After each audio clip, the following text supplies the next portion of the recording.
Hey everybody, it's Neil from WineExpedition.com on a beautiful Saturday morning in Napa Valley, California. I'm here with Charles Thomas from Quintessa. How are you, Charles?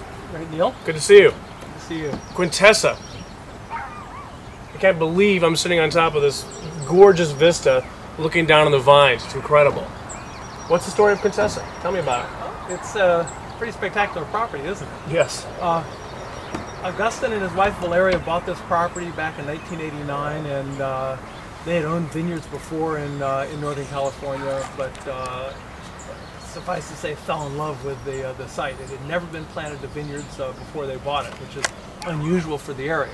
We're surrounded by vines on really 3 or 4 sides of the property. So it was just a piece of land?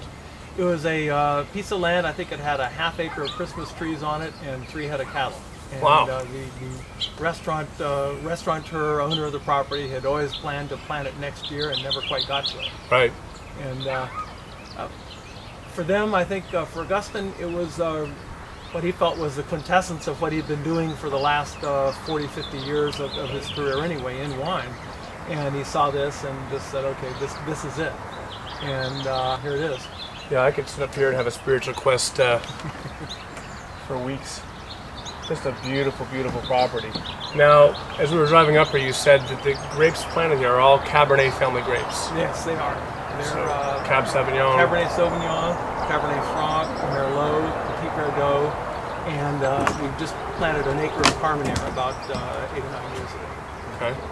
And certainly when I think of Quintessa, I think premier flagship Cabernet Sauvignon. So that's what you put out every year. Yeah, exactly. We're really producing one wine exclusively from this property, and it's a blend of whatever tastes right from this vineyard, from that vintage.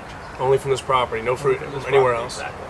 And it's anywhere. It's been over the course of the years since the first vintage in 1994. It's been anywhere from 70 or so % Cabernet Sauvignon to close to 90%.